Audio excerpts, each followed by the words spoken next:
Bismillahirrahmanirrahim. Assalamualaikum warahmatullahi wabarakatuh. Salam lestari.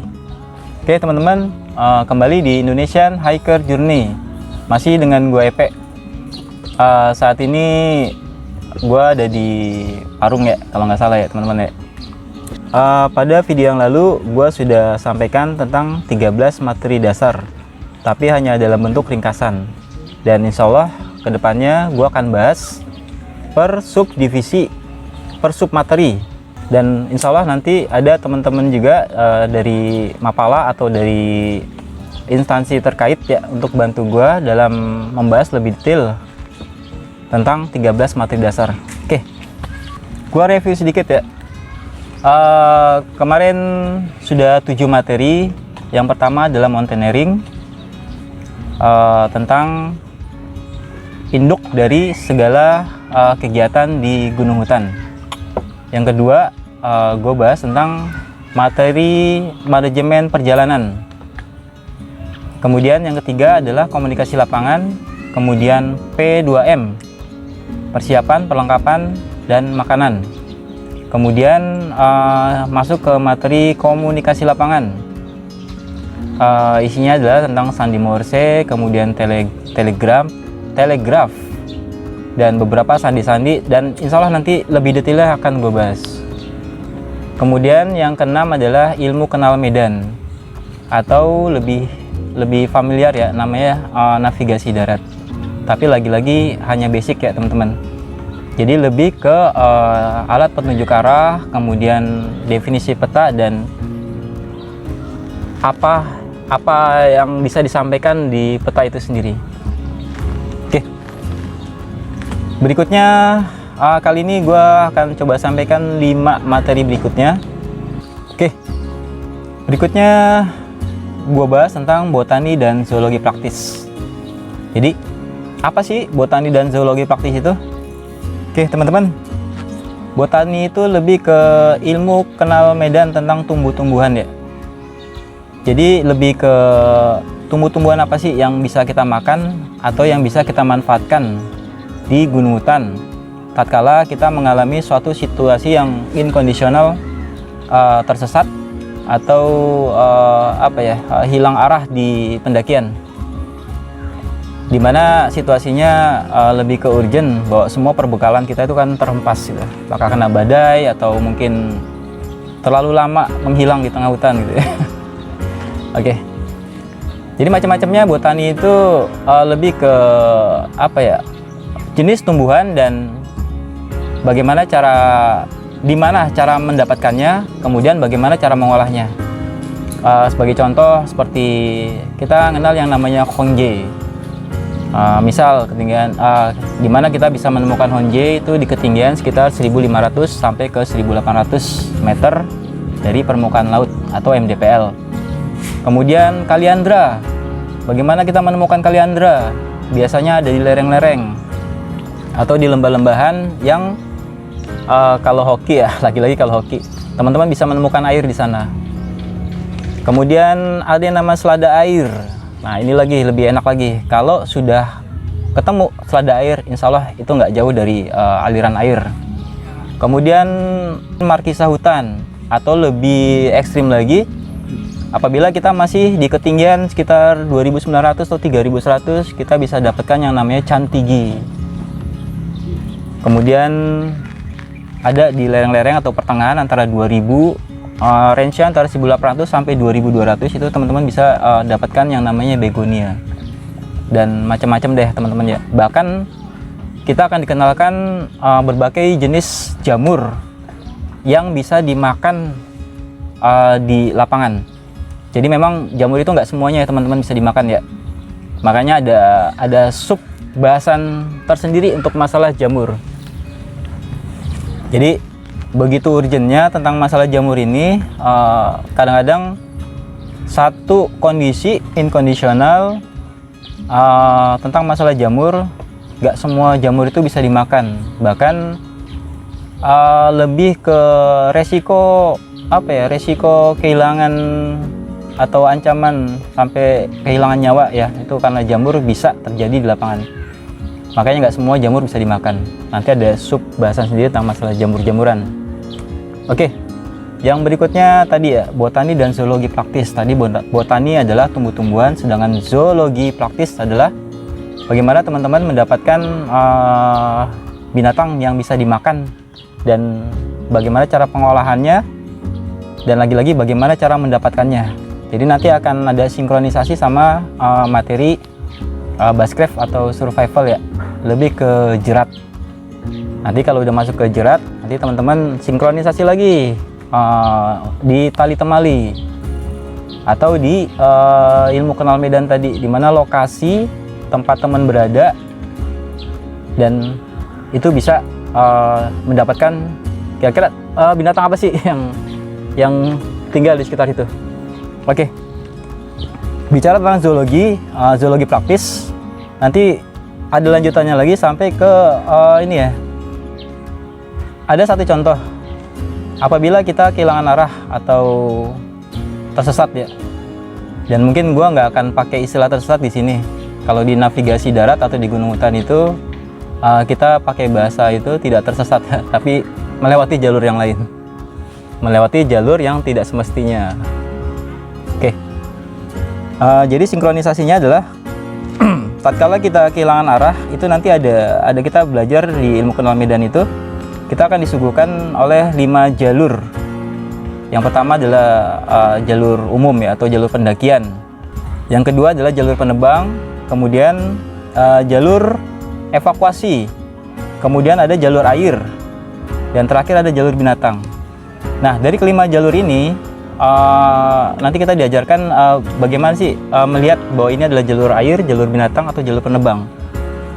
Dan nanti ada satu pertanyaan simpel, bagaimana kalau kita dihadapkan dengan berbagai jalur ini, mana yang kita ambil? Apakah jalur air, jalur binatang, jalur penebang, atau yang 3 jalur lainnya?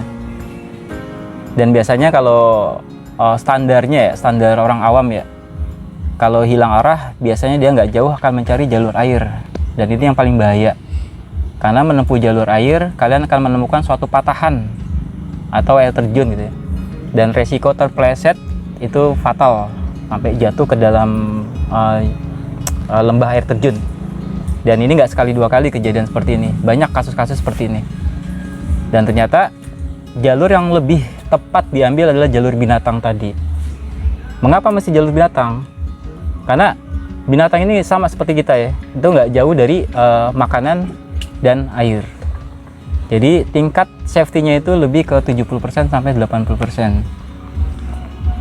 Dan kalau misalnya dipertanyakan lagi, apabila kita bersinggungan dengan binatang, apalagi binatang buas ya, apabila kita bersinggungan dengan binatang buas, apakah tidak merupakan jadi ancaman gitu?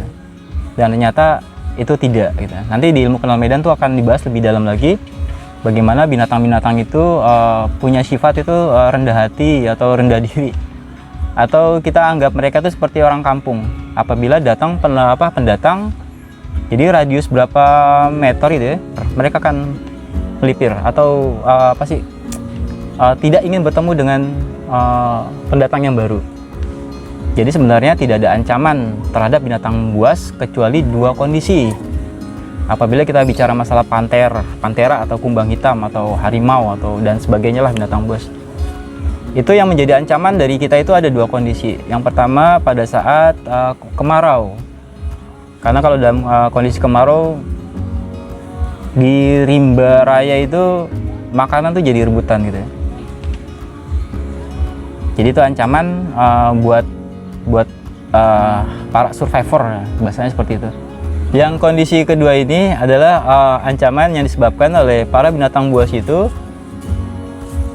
karena mereka punya keluarga, bahasanya gimana sih? Jadi lebih ke mereka melindungi keluarganya gitu. Jadi kita merupakan ancaman bagi anaknya atau apa gitu ya. Tapi itu lagi-lagi inkondisional, dan kasus seperti itu mungkin jarang terjadi. Jadi kalau kami ini para pendidik gitu ya, kita selalu mengajarkan tidak ada istilahnya pendaki gunung itu dimakan macan atau digigit kuntilanak gitu. Jadi resiko lebih ke human error. nanti lebih dalamnya gue bahas di sub bahasan tentang botani dan zoologi praktis itu sendiri. Dan tentunya gue nggak sendiri, nanti ada kawan-kawan yang punya kapasitas lebih di dalamnya. Oke teman-teman, sub bahasan berikutnya adalah survival atau bushcraft. Jadi survival atau bushcraft adalah teknik atau cara bertahan hidup di alam bebas. Dan teknik ini sebenarnya apa ya, kalau kita lebih mengajarkan, lebih mengedepankan tentang masalah safety prosedur di lapangan. Soalnya kalau gue flashback ke belakang, ada beberapa kawan-kawan ya teman-teman, mereka yang mempelajari materi ini dan menguasainya, jadi timbul arogansi di lapangan. Ibaratnya mereka memandang bahwa dengan menguasai teknik bushcraft atau survival, mereka nggak perlu lagi yang namanya peralatan-peralatan yang safety prosedur atau menunjang kebutuhan pendakian itu sendiri. Jadi sebagai contoh, naik gunung hanya pakai golok tebas itu bisa bertahan hidup di alam bebas. Jadi nggak seperti itu ya teman-teman. Jadi materi ini dipergunakan pada saat inkondisional atau saat kita terancam, lebih ke ancaman di lapangan terhadap resiko kematian. Contohnya kayak lu hilang,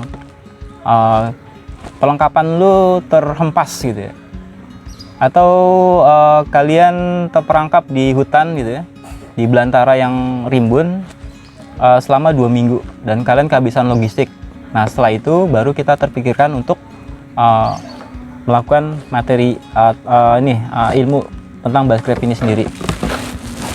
Jadi kalau di gunung hutan itu bushcraft ini lebih ke pola bagaimana menampung air atau mencari air tanpa kita harus pergi atau mengantri di sumber air terdekat.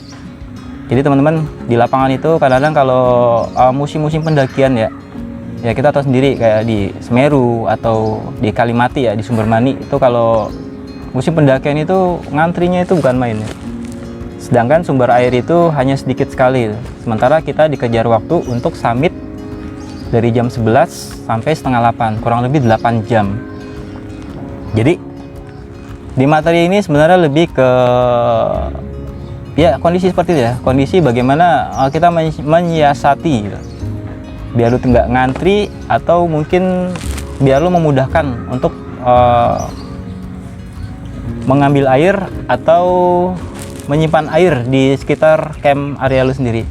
Contohnya adalah seperti kalau kita camp itu kita bangun penampungan air, kemudian kita membuat aliran air dari hujan kondensasi itu dari cover tenda itu menuju ke penampungan, dan insya Allah lebih spesifiknya nanti akan gue bahas di sana. Kemudian bagaimana cara membuat camp tanpa kita harus bawa tenda, seperti flysheet atau bahkan yang lebih urgent kita pakai ranting-ranting atau biasa kita sebut bivak alam. Dan lagi-lagi ini adalah inkondisional. Jadi di pendakian itu lebih ke safety prosedur pendakian. Bagaimana kita menyiasati pendakian kita dengan alat-alat penunjang pendakian itu sendiri. Gue pernah singgung masalah 33 item barang yang mesti kita bawa di lapangan. Dan gue seringkali menyampaikan satu jargon bahwa sahabat dalam pendakian adalah apa yang lu bawa saat lu mendaki. Jadi kalau lu naik gunung cuma bawa sleeping bag dan matras, hanya itu aja gitu ya, ya itulah yang akan menolong lu pada saat nanti timbul ancaman-ancaman resiko kematian di alam bebas. Dan kalau lu bawa safety prosedur lengkap ya 33 item, insya Allah nanti gue jabarin di sub bahasan itu sendiri, ya lu nggak pernah merasa ketakutan gitu ya dalam hal tersesat, kehilangan arah, atau bahkan terhempas badai itu sendiri. Dan lagi-lagi ya tetap safety on the road gitu ya, tetap di jalur yang dirudi Tuhan gitu ya. Di jalur yang umum. Oke, siap. Setelah survival bushcraft, kita masuk ke lebih serius lagi, yaitu pemanjatan. Jadi kenapa kita butuh materi pemanjatan atau climbing? Karena medan di gunung hutan Nanti kalau kita masuk ke sub bahasan yang pertama, mountaineering, itu kita tidak selalu melewati jalur-jalur yang landai atau yang mendaki sedikit gitu ya. Bahkan kita akan menemui jalur-jalur yang terjal gitu. Jadi buat teman-teman yang jiwa petualang atau adventure-nya tinggi gitu ya, yang nggak sekedar menekuni hobi ini sehari 2 hari gitu, atau saat libur aja lu ke lapangan gitu ya, tapi lebih ke apa ya, hobi dan mungkin lebih ke pekerjaan kali ya. Sebagai contoh, saat lu mendaki Gunung Raung, lu akan melewati yang namanya Puncak Sejati. Nah, itu perlu skill di bidang pemanjatan. Jadi artificial climb atau pengenalan alat panjat itu sendiri gitu. Dan materi ini asli seru banget karena adrenalinnya lebih tinggi daripada lu harus menjelajah atau menempuh rimba belantara. Oke. Setelah pemanjatan, kita akan masuk yang lebih serius lagi ke pertolongan pertama atau P2, atau teman-teman bilangnya first aid ya. Kenapa pertolongan pertama gitu? Karena di gunung hutan itu kita nggak seperti apa ya, seperti teman-teman PMI atau teman-teman KSR atau teman-teman yang lebih ke bencana alam gitu ya. Jadi di gunung hutan itu untuk P3K atau pertolongan pertama lebih ke cepat, tepat, dan pas gitu ya, pas sasaran gitu ya. Makanya disebut pertolongan pertama.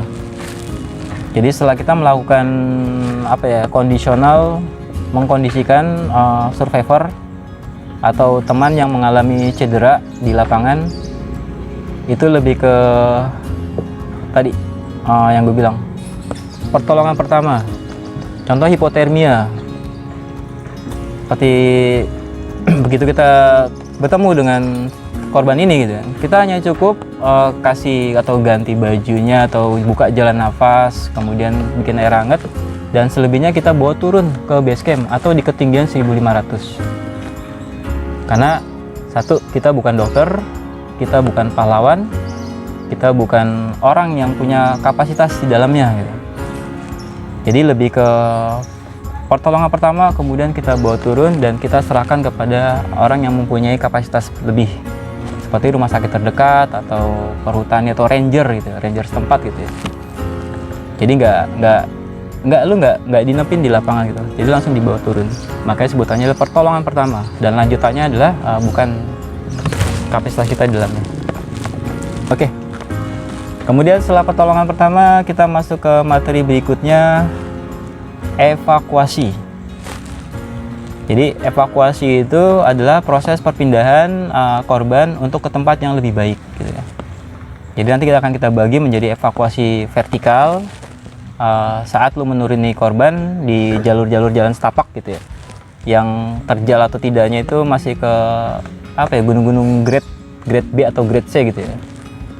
Kemudian ada yang namanya evakuasi vertikal, bagaimana kita menjemput korban itu di lembahan atau di jurang, atau kita menjemput korban itu di ketinggian, kayak kasus apa ya, kasus yang di piramid itu ya, yang ternyata korbannya itu ada di atas pohon, atau mungkin kasus yang jatuh di Merapi, jadi kita harus jemput korbannya itu di lembahan.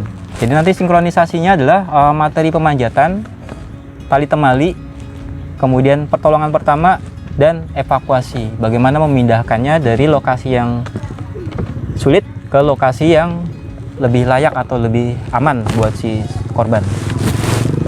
Oke, itu dievakuasi. Kemudian setelah kita mengerti itu, ada yang namanya lebih ke apa ya, pertolongan bergu atau tim. Bagaimana lu satu tim ini bergerak menjemput korban, mengevakuasi, dan membuatnya aman dari resiko-resiko ancaman kematian di alam bebas. Materinya adalah SAR atau Search and Rescue, mencari dan menyelamatkan. Nah, ini lebih serius lagi ya. Nanti di situ akan diajarkan bagaimana yang namanya pos-pos gitu ya. flying camp gitu ya. Bagaimana lu menempatkan pos-pos tertentu sebagai evakuasi dari titik korban jatuh sampai ke titik aman pertama, kemudian dilanjutkan ke titik aman berikutnya. Dan bagaimana komunikasi di lapangannya, bagaimana nanti hubungan antara base camp pusat, kemudian pencari, kemudian pengevakuasi gitu ya. Jadi semua nanti akan nyambung, sinkronisasi semua ke pertolongan pertama, ke tali temali, komunikasi lapangan, manajemen perjalanan, semua masuk itu sampai ke evakuasi dan sampai ke teknik kenal medan. Bagaimana lu mencari jalur yang cepat agar di korban ini selamat, karena di lapangan korban itu dihitung dari waktu. Jadi semakin cepat kalian memindahkan gitu ya, atau menyelamatkan atau merescue gitu, semakin cepat nyawanya akan tertolong. Dan lagi-lagi kekurang pahaman tentang materi ini di lapangan itu banyak sekali ya kejadian-kejadian, bahkan belum sampai selamat gitu, ditemukan aja belum gitu. Dan itu masalahnya, begitu hilang ditemukan saja belum gitu, bagaimana lalu menyelamatkannya. Nah, nanti di SAR itu nanti kita akan lebih lanjut lagi diajarkan bagaimana kita mendeteksi korban itu dari barang bawaan dan barang ceceran yang ditinggalkan korban. Jadi mencarinya dulu, di mana letak korbannya, dengan semua skill yang kalian lewati itu dari mountaineering sampai ilmu kenal medan, navigasi, dan pertolongan pertama. Dan setelah sampai, bagaimana cara evakuasinya, apakah vertikal atau horizontal.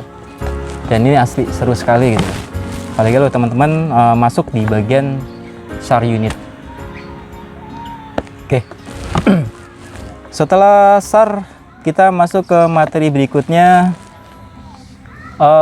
dokumentasi perjalanan atau fotografi alam bebas. Jadi setelah perjalanan semua ini kita tempuh, materi-materinya, bahkan kita sempat tersesat, dan dengan apa yang kita punya kita bisa selamat gitu ya. Kemudian dari situ kita akan mendokumentasikan perjalanan ini, dan dalam bentuk cerita, tulisan, atau apa ya, gambar-gambar bergerak gitu ya, atau video secara langsung gitu, sebagai pelajaran buat teman-teman berikutnya agar tidak mengalami kondisi seperti yang kita alami atau survivor alami. Oke teman-teman, gue review lagi ya dari tadi awal, dari video yang lalu sampai yang tadi barusan. Itu yang pertama adalah mountaineering, kemudian manajemen perjalanan, kemudian P2M, persiapan, perlengkapan, dan makanan, kemudian komunikasi lapangan, tali temali, ilmu kenal medan, botani zoologi praktis, kemudian masuk ke materi pemanjatan, kemudian survival atau bushcraft, kemudian pertolongan pertama atau first aid, kemudian evakuasi, SAR, dan terakhir adalah dokumentasi perjalanan atau fotografi alam bebas. Itu udah 13. Nah, gue janji akan gue tambahkan 2 lagi, dan 2 tambahan ini sifatnya adalah inconditional atau ya optional gitu ya, nggak semua bisa, atau nggak semua bisa masuk gitu ya. Dalam arti ini adalah materi pelengkap. Materinya adalah yang pertama fugu atau kejadian-kejadian yang sifatnya irasional di lapangan, dan apa ya, sensitive sense kali ya. Dan ini penting ya teman-teman ya, karena kadang-kadang kalau kita masuk ke dalam hutan atau kita yang menekuni hobi ini lebih dalam ya, lu masuk, lu open grid, lu buka jalur, lu masuk ke tempat-tempat yang belum pernah dijamah oleh manusia. Ada beberapa di sana ya yang bahasanya yang suatu yang tertinggal gitu ya, yang sifatnya atau irasional yang tidak bisa diterjemahkan dengan logika. Nah, insya Allah ini perlu seorang yang punya kapasitas di dalamnya, dan insya Allah nanti akan gue datangkan beberapa teman gue untuk berbagi tentang masalah tadi, kejadian irasional di lapangan. Oke teman-teman, tatkala lu mengalami suatu kejadian yang tidak bisa lu jelaskan dengan logika gitu ya, ada satu cara penanggulangannya, dan ini lebih ke apa ya, lebih ke religius mungkin ya. Jadi ternyata semua itu pasti ujung-ujungnya adalah kedekatan kita sama Tuhan ya. Jadi tetap ada yang namanya adab, ada yang namanya doa gitu ya. Persiapan-persiapan berdasarkan keyakinan lu masing-masing.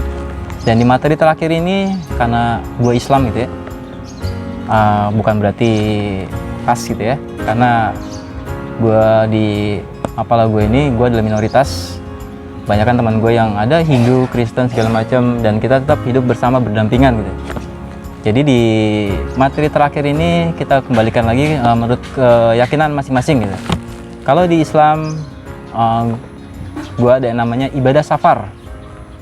Jadi bagaimana cara Islam dalam hal mengadakan suatu perjalanan, seperti ibadah atau sholat di gunung, bagaimana cara toharohnya, dan semuanya ini ya insya Allah segala macam tadi resiko ancaman di gunung hutan ya insya Allah aman-aman aja gitu. Kalau di kawan gue itu ada namanya doa Rosario atau doa Bapa Kami gitu. Dan insya Allah nanti gue akan coba masukkan tiga dari versi Islam atau versi teman gue yang Kristen, dan ada teman gue yang Buddha pun.